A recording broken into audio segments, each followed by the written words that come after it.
Lai Ching-te urged to move beyond ideology in National Day speech.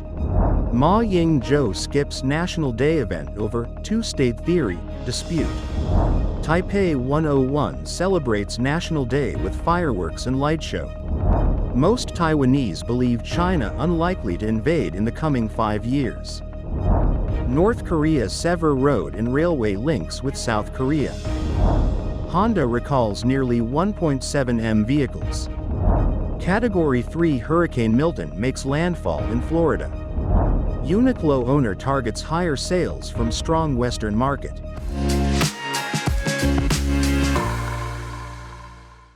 Hello, I'm Helen. Thank you for joining us on Funday News. It is Friday, October 11th, and here are your top stories.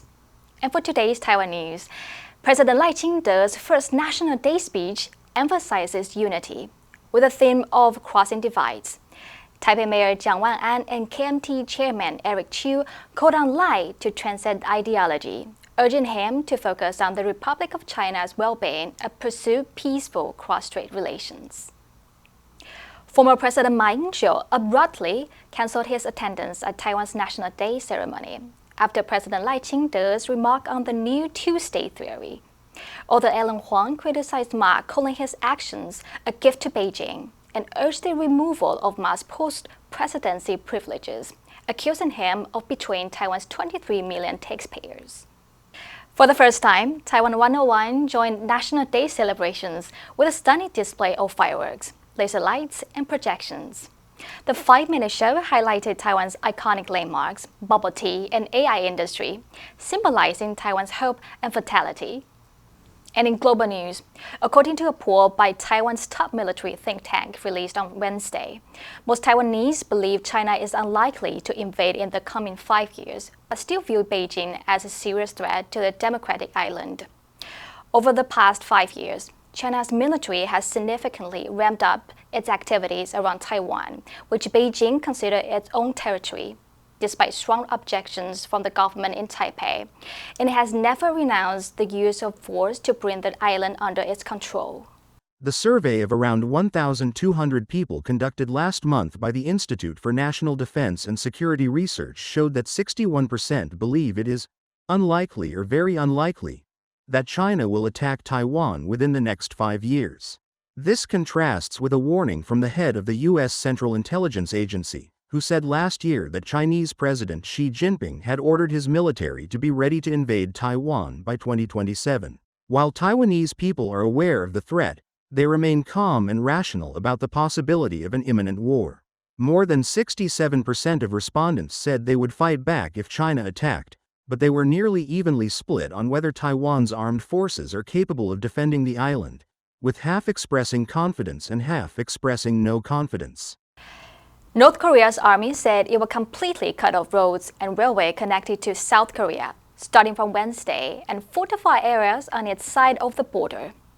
The announcement signals the further escalation of activity near the demarcation line separating the two Koreas, which had been relatively rare in recent years until now. North Korea has already been installing landmines, barriers, and creating wasteland along the heavily militarized border for months this year, despite accidents. The General Staff of the Korean People's Army said this action was in response to military exercises held in South Korea, which it referred to as the primary hostile state and invariable principal enemy, as well as the frequent visits of U.S. strategic nuclear assets to the region. South Korea's defense ministry stated that the United Nations Command, UNC, has been notified of the situation but declined to provide details. South Korea is in close communication and cooperation with the UNC regarding North Korea's announcement. The U.S.-led UNC is a multinational military force that oversees activities in the Demilitarized Zone, DMZ, between the two Koreas, which remain technically at war.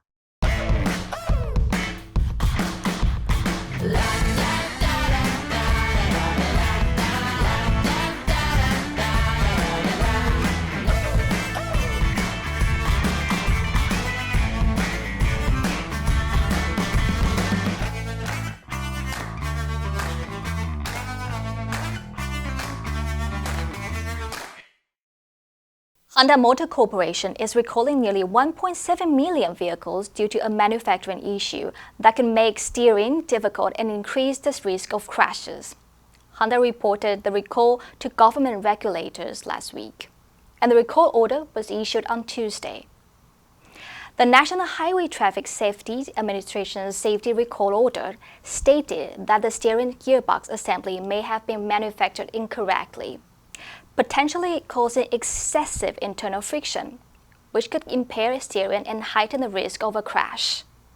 The vehicles covered by the recall are from model years 2022 to 2025 and include certain Acura Integras, Honda Civics, Honda CR-Vs, and Honda HR Versas. The NHTSA began investigating the problem in March after receiving 145 complaints from Honda Civic drivers about steering sticking, which forced them to exert extra effort to turn the wheel. The NHTSA reported no crashes or injuries related to the issue, and Tuesday's order also does not mention any accidents or injuries caused by the defect. Notification letters are expected to be mailed to vehicle owners on November 18th. Owners will be able to take their vehicles to dealers, where the worm gear spring will be replaced and grease reapplied as necessary at no cost. A weakening but still tremendously powerful hurricane Milton slammed into Florida's west coast on Wednesday night as a Category 3 storm, leaving more than 2 million homes without power and bringing catastrophic winds likely to cause significant property damage. Earlier in the day, Joe Biden described the cyclone as a storm of the century. It made landfall near Florida just after 8:30 p.m. Eastern Time, bringing deadly storm surges to much of Florida's Gulf Coast, including densely populated areas such as Tampa, St. Petersburg, Sarasota, and Fort Myers. Despite losing some of its potency to wind shear as it neared the coast, Milton, which had churned in the Gulf of Mexico over the last 2 days as a Category 5 storm, was still one of the strongest hurricanes to strike the U.S. mainland in recent memory. It was also the second direct hit on Florida in 12 days, after Hurricane Helene's deadly rampage through the state beginning on September 27. Areas devastated by Helene received another pounding as Milton swept ashore with winds above 120 miles per hour. On Wednesday night, a flash flood emergency was in effect for the Tampa Bay area, including the cities of Tampa, St. Petersburg, and Clearwater, with St. Petersburg already receiving 16.6 inches, 42 centimeters, of rain on Wednesday. Fast Retailing Corporation is aiming for higher sales in the 2025 fiscal year after expanding into newer markets in the West, helping the Japanese apparel operator offset a slowdown in China. The company behind Uniqlo and Ying-jeou expects operating profits for the year starting September 1st to be 530 billion yen, up from 500 billion yen last fiscal year, and higher than the 514.95 billion yen estimated by analysts. This outlook follows stronger than expected fourth quarter results, driven by robust revenue and profit growth in North America, Europe, and the Asia Pacific. Sales in China, Fast Retailing's largest market outside Japan, declined over the past 2 quarters. The company reiterated a plan announced earlier this year to close underperforming stores and revamp larger, better located ones to drive sales. Net income came in at 59.16 billion yen during this period, beating an estimate of 40 billion yen. Fast Retailing's years-long push into Western markets has spawned an alternative source of revenue substantial enough to compensate for the slowdown in China.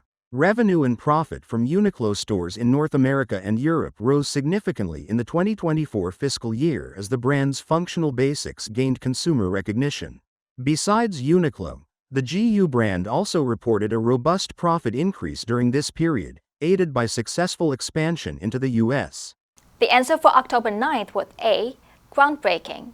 The new software was a groundbreaking advancement in technology, offering features never seen before. Did you answer correctly? Now let's delve into the news of Uniqlo owner targets higher sales from stronger Western market. Number 1. Reiterate. 重申, 反复说明. The manager reiterated the importance of meeting deadlines during the meeting. Number 2. Estimate. 估计, 评估数量.